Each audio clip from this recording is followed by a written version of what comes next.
নড়াচড়া করুন, স্বাস্থ্য সুস্থ রাখুন। নড়াচড়া করুন, স্বাস্থ্য সুস্থ রাখুন।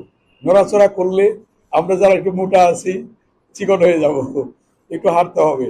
এগুলি অ্যাডভাইসগুলি করবেন। আপনারা তো ভালো জানেন, আমাদের চেয়ে অনেক ভালো জানেন এগুলি। আজকে আপনাদের এখানে আমাদের মাননীয় প্রধানমন্ত্রীর যে কর্মসূচি, ডেঙ্গু, চিকনগুনিয়া এবং আদার্স অপরিষ্কার অপরিচ্ছন্নতার জন্যে যে মাছি মশা উপদ্রব, সেগুলির থেকে পরিত্রাণ পাওয়ার জন্যে আজকে এই পরিষ্কার পরিচ্ছন্নতা অভিযান সারা দেশব্যাপী মাননীয় প্রধানমন্ত্রীর নির্দেশে প্রতি শনিবার শুরু হয়েছে। গত শনিবারে আমরা উপজেলা হেডকোয়ার্টারে করেছি। আজকে আমরা হেলথ কমপ্লেক্সে, কেরানীগঞ্জ হেলথ কমপ্লেক্সে এসেছি এবং এখান থেকে আমরা 12টায় আমাদের প্রোগ্রাম আছে হজরতপুর 20 শয্যা বিশিষ্ট হেলথ কমপ্লেক্স। এরপরে আছে আমাদের সাভারের আমিনবাজারে, ওখানে 2টার সময় আমরা সেখানে যাব। কমিউনিটি ক্লিনিক আছে। সব কিছু মিলিয়ে আমরা জনগণের সেবার জন্যই এটা করা হয়েছে। আমি যখন হেলথের দায়িত্বে ছিলাম 2001-এ, তখন এটা ছিল 32 শয্যা, হ্যাঁ 31 শয্যা, সরি।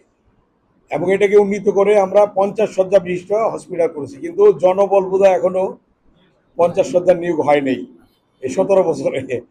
যাই হোক, এটা হওয়া উচিত। ডেপুটি সিভিল সার্জন সাহেব আছেন, আপনি দ্রুত, আমি একটা রিপোর্ট দিয়েছি, সিভিল সার্জন সাহেব দিয়েছেন।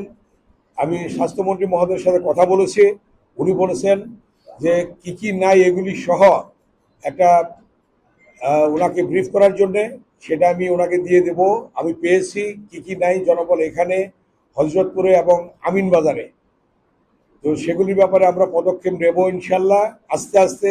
আপনারা জানেন কি পর্যায়ে কি অবস্থায় ছিল আর এখন কি অবস্থা। তো এগুলি দিকে আমাদের খেয়াল রাখতে হবে। আর সেবাটা নিশ্চিত করতে হবে।